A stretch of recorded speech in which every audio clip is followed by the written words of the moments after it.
आनंद नावाचा एक धाडसी व्यापारी आपल्या लहान जहाजातून बोटीतून काही सामानासह समुद्राचा प्रवास करत होता. तो एकटाच प्रवास करायला निघाला होता, पण अचानक समुद्रात भीषण वादळ आले. मुसळधार पाऊस आणि समुद्राच्या अजस्र लाटांमुळे आनंदची बोट नियंत्रणाबाहेर गेली. बोटीत पाणी भरू लागले आणि अखेर त्याची बोट समुद्रात बुडाली. आनंद कसा तरी एका लाकडाचा आधार घेऊन समुद्राच्या लाटांवर वाहत एका निर्जन बेटाच्या किनाऱ्यावर येऊन पोहोचला. निर्जन बेटावर जगण्याची धडपड. जेव्हा त्याला शुद्ध आली तेव्हा तो देवाचे आभार मानू लागला की त्याचा जीव वाचला. पण आजूबाजूला पाहिल्यावर त्याला जाणवले की त्या बेटावर त्याच्याशिवाय दुसरे कोणीच नव्हते. सुरुवातीला तो रोज किनाऱ्यावर बसून एखादे मोठे जहाज आपल्याला वाचवायला येईल या आशेने वाट पाहायचा. पण 15 दिवस उलटून गेले तरी तिथे कोणीच आले नाही. आनंदची आशा हळूहळू सुटू लागली.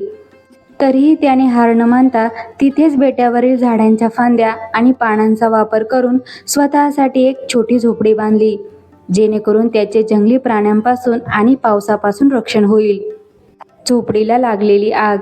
एक दिवस संध्याकाळी आनंद जंगलात खाण्यासाठी काहीतरी शोधायला गेला होता.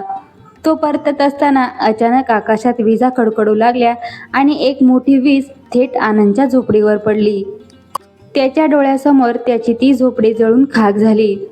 आनंद अत्यंत दुःखी झाला आणि रडत देवाला म्हणाला, देवा, माझ्यासोबतच असे का? मी या कठीण परिस्थितीतही धीर सोडला नाही. स्वतःसाठी एक छोटी झोपडी बनवली, पण तू तीही माझ्याकडून हिरावून घेतलीस. तू माझ्यावर एवढा अन्याय का करत आहेस? तो रात्रभर रडत राहिला आणि तशाच अवस्थेत तिथेच झोपी गेला. चमत्कार आणि ईश्वरी संकेत. दुसऱ्या दिवशी सकाळी जेव्हा आनंदला जाग आली तेव्हा त्याला समुद्राच्या बाजूने एक मोठे जहाज बेटाच्या दिशेने येताना दिसले. आनंदच्या आनंदाला पारावर उरला नाही. जहाजावरील लोकांनी आनंदला सुखरूप आपल्या जहाजात घेतले. आनंदने जहाजाच्या कॅप्टनला विचारले, तुम्हाला कसे समजले की मी या निर्जन बेटावर अडकलो आहे? कारण इथे तर कोणतीच बोट येत नाही. कॅप्टनने हसून उत्तर दिले, मित्रा, काल रात्री तू जो मोठा आगीचा दिवा पेटवून आम्हाला सिग्नल दिला होतास तो आम्ही खूप दुरून पाहिला. आम्ही आमचा मार्ग बदलला आणि त्या आगीच्या धुराचा पाठलाग करत इथे आलो. हे ऐकून आनंदच्या डोळ्यात पाणी आले.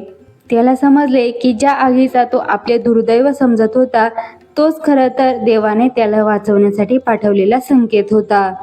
या गोष्टीतून मिळणारी शिकवण. ईश्वरी नियोजनावर विश्वास ठेवा.